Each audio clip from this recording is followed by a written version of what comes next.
महाराज की जय। श्री सद्गुरु महाराज की जय। श्री सद्गुरु महाराज की जय। बंदो गुरुपद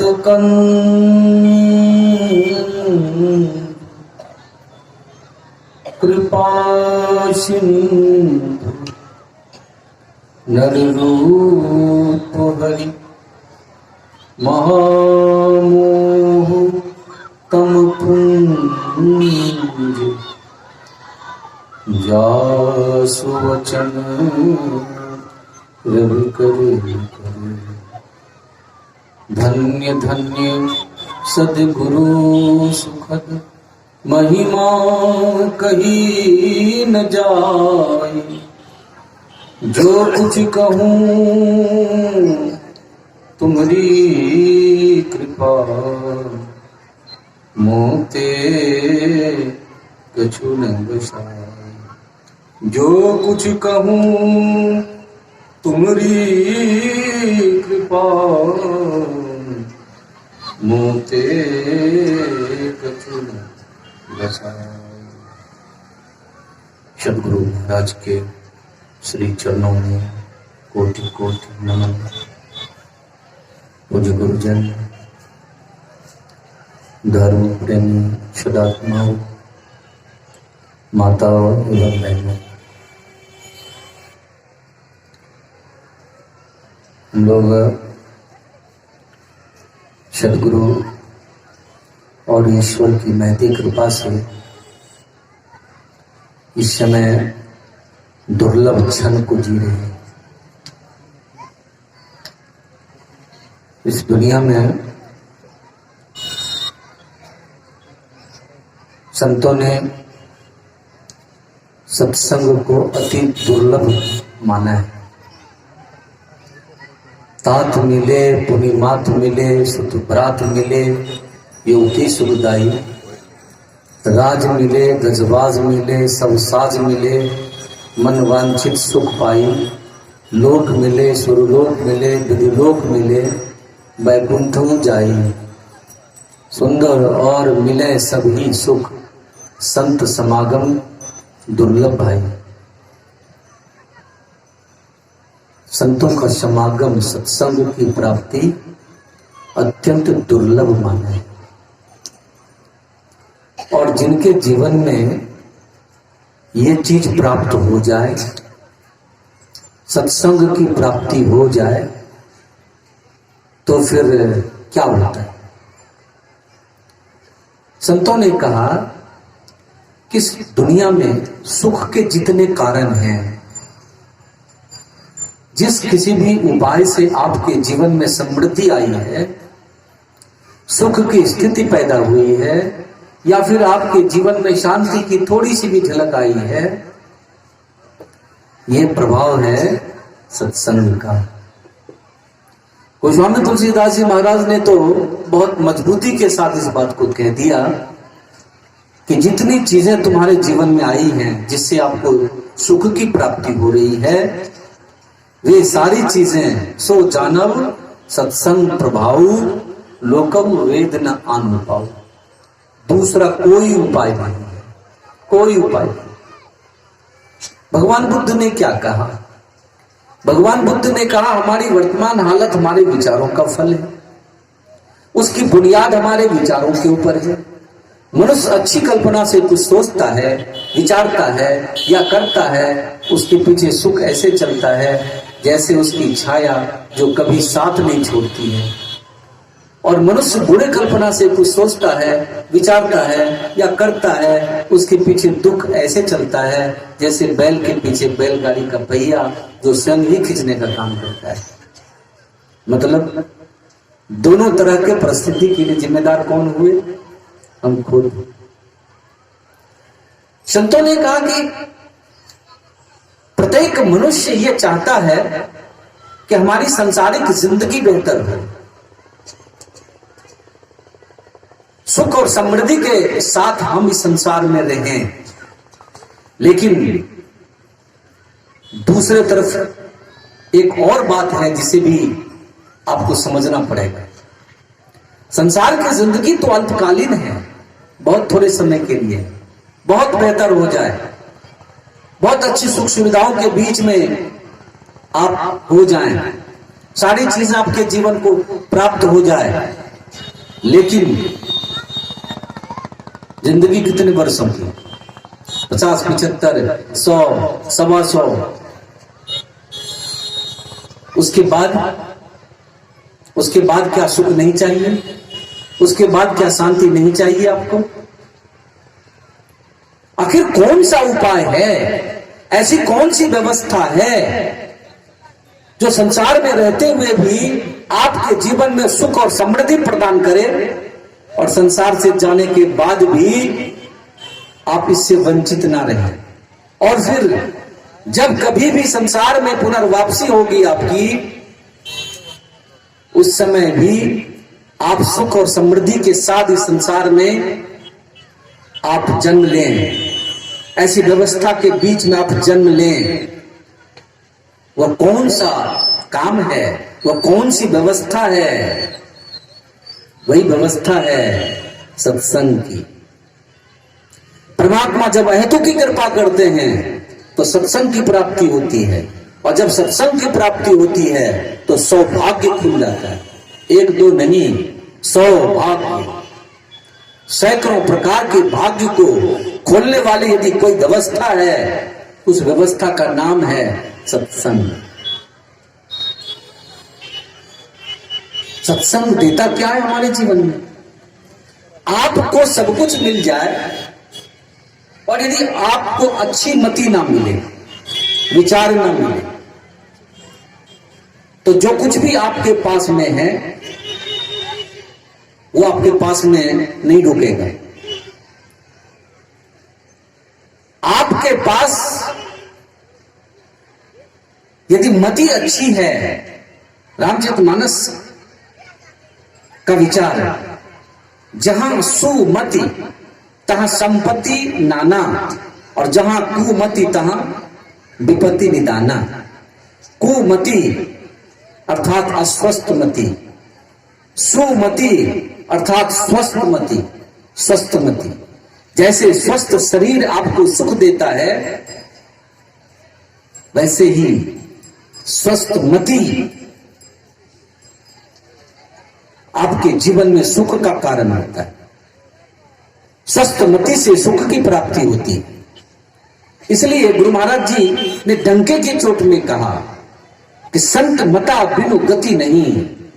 यदि सुगति चाहते हैं, अच्छी गति चाहते हैं, अच्छी व्यवस्थाओं के बीच में आप रहना चाहते हैं, तो संत मता बिनु गति नहीं। सुनो सकल दे कान, ऐ संसार के लोगों, कान खोल के सुन लो। जो चाहो उद्धार को, बनो संत संतान। यदि उद्धार चाहते हो, समस्त दुखों से निवृत्ति चाहते हो, तो संतों का संतान बनो।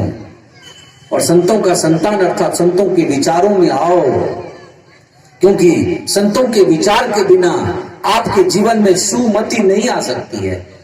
संतों के विचारों को सुनना पड़ेगा। आपने क्या सुना श्री रामचरितमानस के पाठ में? सुनी समझहि जन मुदित मन, मज्जहि अति अनुराग, लहई चारि फल अछत तनु, साधु समाज प्रिया। मतलब कि यदि सत्संग के वचनों को मनोयोग पूर्वक, एकाग्रता के साथ, सावधानी पूर्वक यदि संतों के वचन को आप सुनते हैं, तो संतों का ये वचन आपके जीवन में सब कुछ दे देता है, सब कुछ देता है। आपने देखा ये 4 फल की प्राप्ति। सबसे पहला फल क्या है? सबसे पहला फल है अर्थ। अर्थ मतलब संपत्ति। और सिर्फ संपत्ति आपको मिल जाए, सुविचार ना मिले, धर्म ना मिले, तो क्या होगा? प्रभुता पाई काहू बंद नहीं। संपत्तिवान होने पर लोगों की मति विकृत हो जाती है। आप देखेंगे उनके जीवन में नाना प्रकार के विकारों का संयोग बन जाता है, और वो 2 प्रकार के विकारों से मुख्य रूप से ग्रसित हो जाता है, शराब और वेश्यावृत्ति। ये विकार निश्चित रूप से उसके जीवन में आ जाते हैं। मानो संपत्ति प्रदान करके या संपत्ति की प्राप्ति करके आप समझ लीजिए कि एक ऐसी गाड़ी मिल गई आपको जिस गाड़ी में ब्रेक नहीं है। वो गाड़ी कहां ले जाएगी? आपको किसी गड्ढे में या फिर कहीं आप किसी से टकराएंगे, यही होगा ना। ठीक उसी तरह से सिर्फ संपदा मिल जाए, उसको दौलत भी कहा जाता है। दो लत, मतलब दो लत। एक लत जब आता, दौलत जब आता है तो लोग सीना लिकाड़ के चलते हैं, और जब ये सारे विकार आ जाते हैं तो एक लत आगे से लगता है और आपको झुक के चलना पड़ता है। तो ये दो लत लग जाता है। इसलिए संतों ने कहा कि अर्थ के साथ साथ ईश्वर की जब कृपा होती है, संपदा के बीच में आप जन्म लेते हैं, अर्थ के साथ साथ यदि धर्म की प्राप्ति हो जाए, धर्म अर्थात धारण करने की नीति, वो नीति जिस नीति के तहत संसार की जिंदगी को बहुत बेहतर तरीके से जीते हुए आप मोक्षगामी हो सके, वो नीति। तो जब धर्म आता है, धारण करने की नीति आती है, और उस नीति को आपने धारण किया तो आपकी कामना कैसी होगी? कामना अच्छी होगी। जब धर्म नीति आपके जीवन में आ जाएगी, कामना अच्छी होगी। धन को अच्छे जगहों पर आप खर्च करेंगे, सत्संग सुनने की इच्छा होगी, भजन करने की इच्छा होगी। ये धर्म नीति जब आपके जीवन में उतरता है, धर्म ते विरति योग ते ज्ञाना, ये धर्म नीति आपके जीवन में क्या करता है? उत्कृष्टता लाता है, उत्कृष्ट विचार बनाता है और अच्छे विचारों के तरफ आपको अग्रसर करता है, निकृष्ट विचारों से आपको अलग करता है।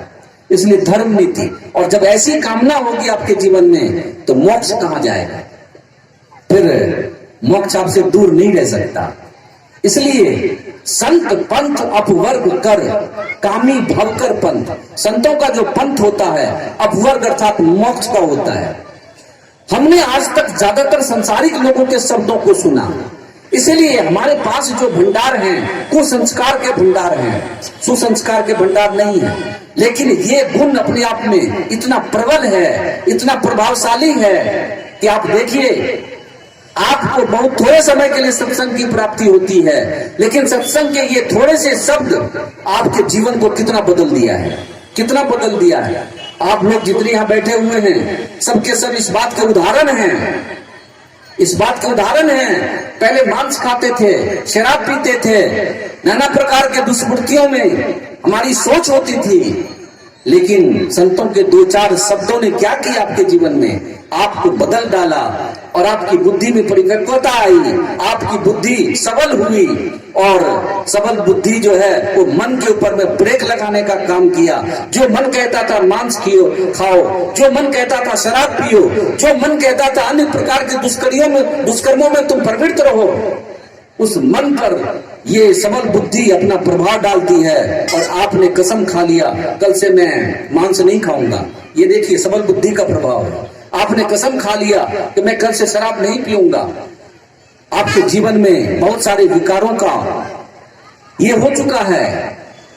तो आपके जीवन में बहुत सारे विकारों का समन महापुरुषों के विचारों से होता है।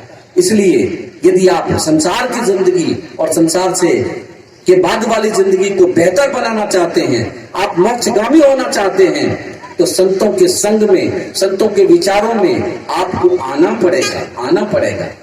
विचार जब तक उन्नत नहीं होगा, विचार जब तक आपके अच्छे नहीं होंगे, आपकी जब तक सुमति नहीं होगी, तब तक संसार की जिंदगी और परमात्मा की जिंदगी, क्योंकि आज का जो विचार है ये विचार आज ही नहीं बल्कि आने वाले जीवन का भी आधार है। इसलिए भगवान बुद्ध ने कहा हमारी वर्तमान हालत हमारे विचारों का फल है। तो मैं ज्यादा समय नहीं लेना चाहता हूं। एक बार मैं एक व्याख्यान के साथ समापन करूंगा। एक बार भौरे और भुंड में दोस्ती होती है। भुंड आप जानते होंगे, शायद वो देहात में गोबरेला कहा जाता है, जो गंदगी की गोली बनाते हुए लुढ़काते हुए खेतों में आपने देखा होगा, लुढ़काते हुए ले जाता है।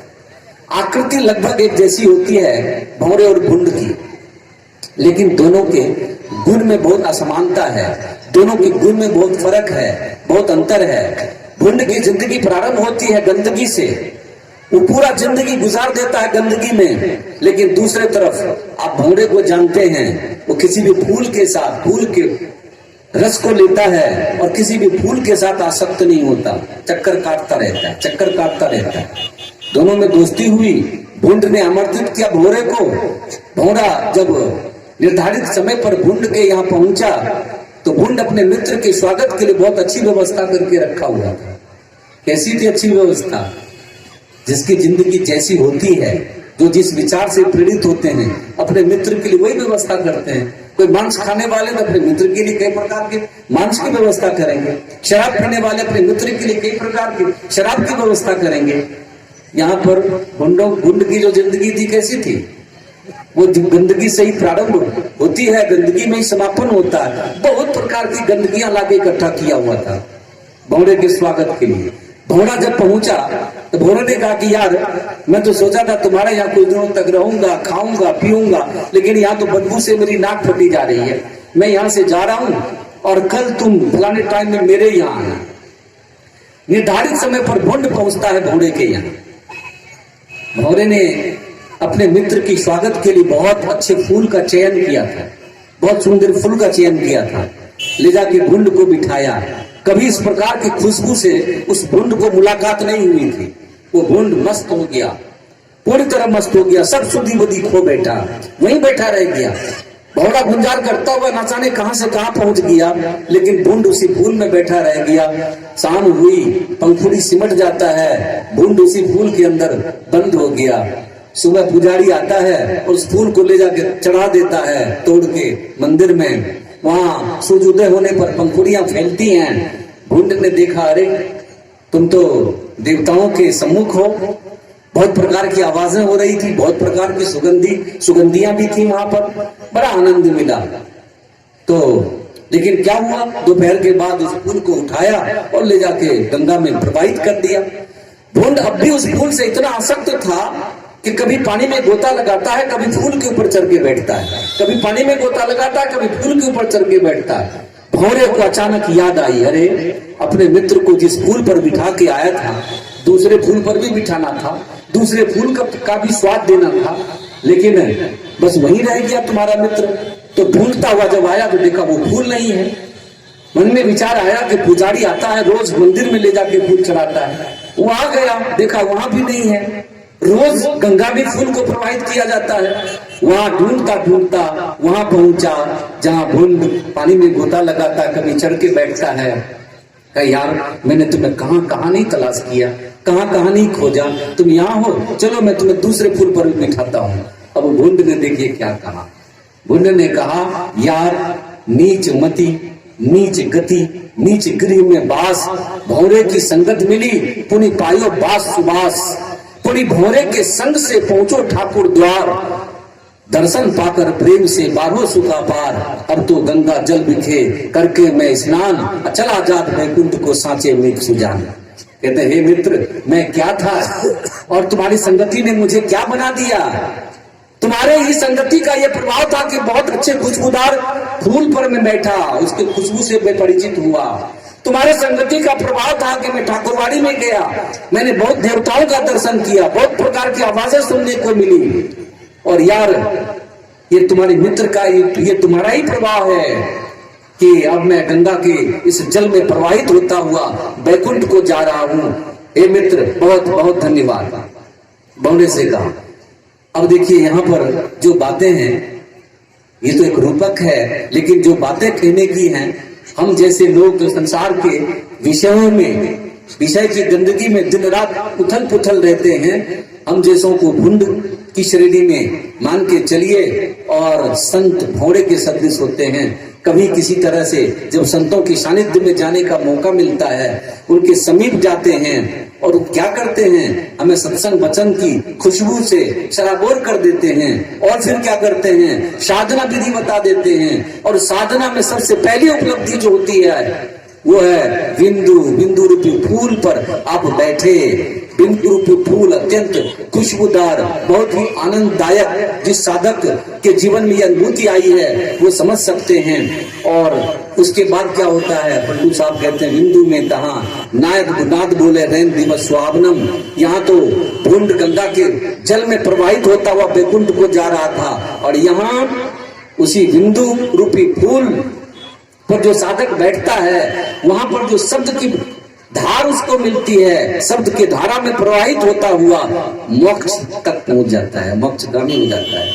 तो संतों के संगति में जाने का क्या लाभ हुआ, हम संसार के तमाम दुर्गति से बाहर निकल के हम मोक्ष की अवस्था तक जा सकते हैं। और संतों के संगति में रहने से संसार की ये सारी व्यवस्था, ये सारी समृद्धियां सब कुछ हमारे जीवन में आती हैं। और लास्ट में शरीर पूरा होने के बाद चाहे जन्म लग जाए 2, 4, 10, लेकिन हमें मोक्ष की प्राप्ति, समस्त दुखों से छुट्टी मिल जाती है। यही है सत्संग की महिमा। बोलिए प्रेम से श्री सद्गुरु महाराज की।